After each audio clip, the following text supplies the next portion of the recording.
অজিদের বিপক্ষে তাণ্ডব চালিয়েছেন অভিষেক শর্মা, অন্যদিকে ক্যারিবীয় বোলারদের উত্তাল স্রোতে ভাসিয়েছেন তানজিদ তামিম। যদিও দিন শেষে দুজনই ভোগ করেছেন একই পরিণতি, তাও কিনা শুধুমাত্র দলের ব্যর্থতায়। আরও বেশ কিছু জায়গায় মিলেমিশে একাকার হয়েছেন দুই দেশের এই দুই তরুণ তুর্কি।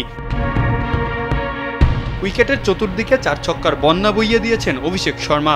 8-4 আর 2 ছক্কায় খেলেছেন 37 বলে 68 রানের বিধ্বংসী ইনিংস। কিন্তু তার দল আউট হয়েছে মাত্র 125 রানে, অর্থাৎ দলের প্রায় 55% রানই এসেছে তার ব্যাট থেকে। তবুও ব্যাটারদের ব্যর্থতায় আর জেতা হয়নি অভিষেকের।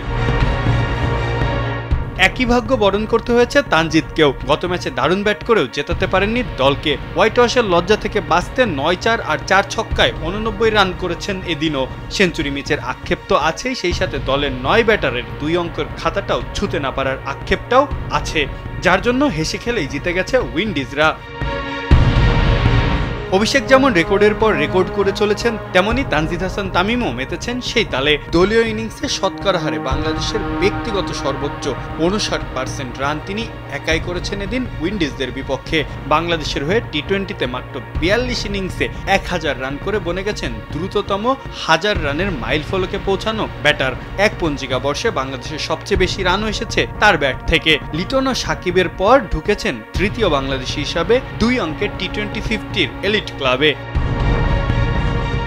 এক পঞ্জিকা বর্ষে বাংলাদেশের হয়ে সবথেকে বেশি 38টা ছক্কাও মেরেছেন তিনি।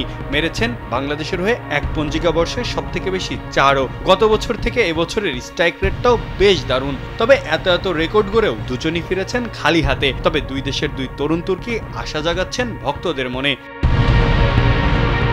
মাহফুজ আহমেদ, কালবেলা।